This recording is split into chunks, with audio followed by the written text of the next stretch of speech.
मिळू शकतं। अर्थसंकल्पाचं सविस्तर विश्लेषण तुम्ही जय महाराष्ट्रवर पाहत राहा। तर निर्मला सीतारामन काही वेळापूर्वीच अर्थमंत्रालयातून बाहेर पडलेले आहे। इथे अधिकाऱ्यांशी त्यांची चर्चा झाली आणि त्यानंतर राष्ट्रपती भवनात त्या पोहोचल्या।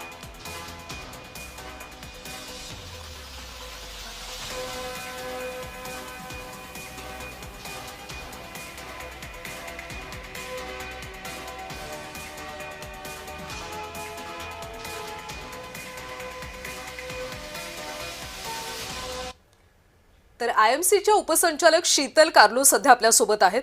तर शीतलजी, तुम्हाला नेमकं काय वाटतं की आजच्या अर्थसंकल्पातून काय मिळेल? सर्वसामान्यांना दिलासा मिळेल असं चित्र पाहायला मिळते का? एक प्रकारे ज्या पद्धतीने आपण आर्थिक पाहणी अहवाल पाहिला होता त्यातून असं दिसतंय का आजच्या अर्थसंकल्पात नेमकं काय मांडलं जाईल?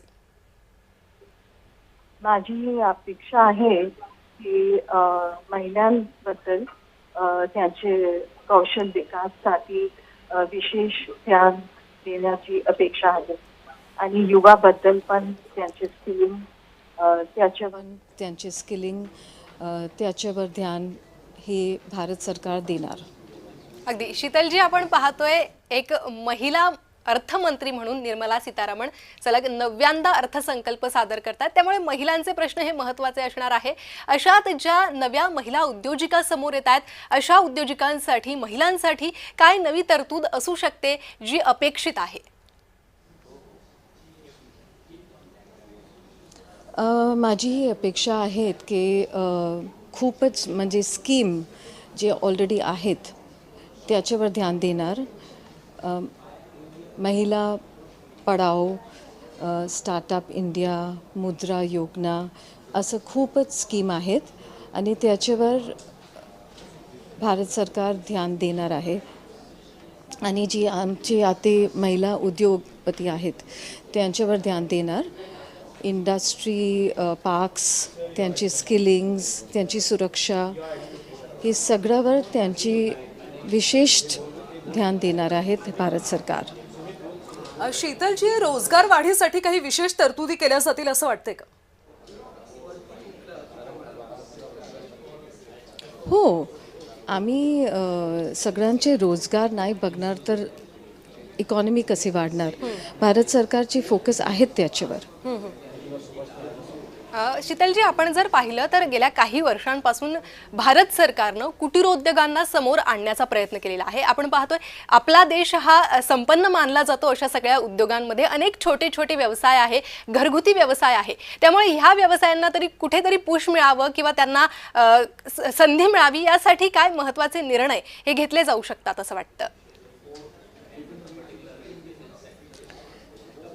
तुम्ही बघणार तर लास्ट वर्षांमध्ये पण हे याच्यावर फोकस होतं आणि हे वर्ष पण सगळं लहान उद्योगपतीवर फोकस आहेत।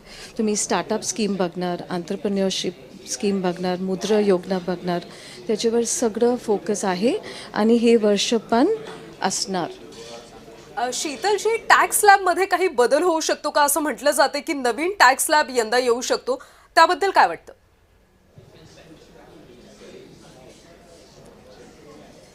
टॅक्स रिबेटमध्ये मला जास्त चेंज नाही वाटत। कदाच जे टॅक्स स्लॅब आहेत त्याच्यावर थोडंसं ध्यान शिफ्ट असणार, पण जास्त नाही।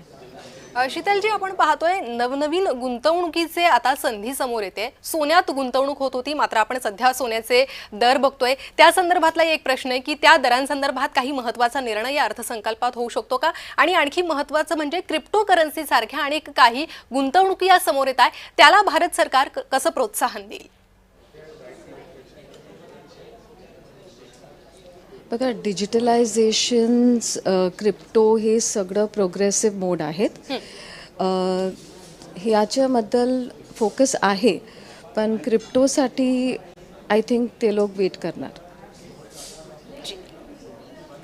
नक्की शीतलजी, आपण ज्या पद्धतीने पाहतो की आंतरराष्ट्रीय बाजारामध्ये सध्या रुपया घसरतोय आणि डॉलरच्या तुलनेत रुपया अतिशय कमकुवत झाल्याचं आपण पाहतोय, त्या सगळ्या दृष्टीनं काही तरतुदी होऊ शकतात का अर्थसंकल्पात? आता हे मार्केट सगळं असंच आहेत. गोल्ड वाढणार तर डॉलर कमी होणार, हे तर मार्केटच्या वरती आहे. आणि ट्रम्प प्रशासनानं ज्या पद्धतीने टॅरिफ लावलेत त्याचा परिणाम भारतावर आपण सगळेच सध्या पाहतोय, त्यामुळे त्या दृष्टिकोनातून काही पावले उचलली जातील का?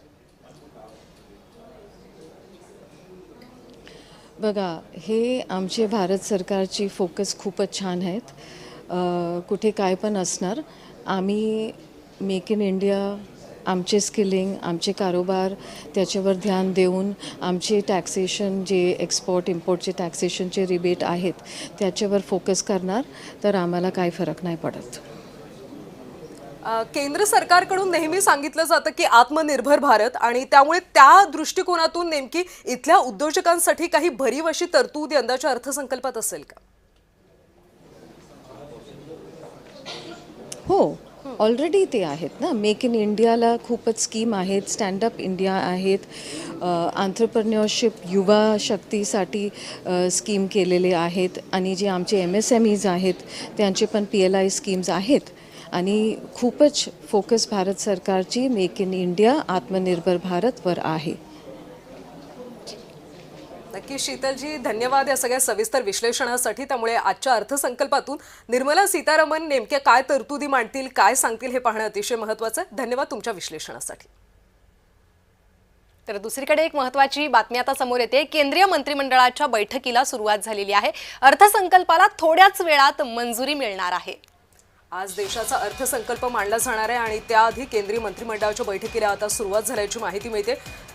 या केंद्रीय मंत्रिमंडळाच्या बैठकीमध्ये बजेटला मंजुरी दिली जाईल आणि त्यानंतर हा अर्थसंकल्प मांडला जाणार. काही वेळापूर्वीच निर्मला सीतारामन अर्थ मंत्रालयातून बाहेर पडल्या.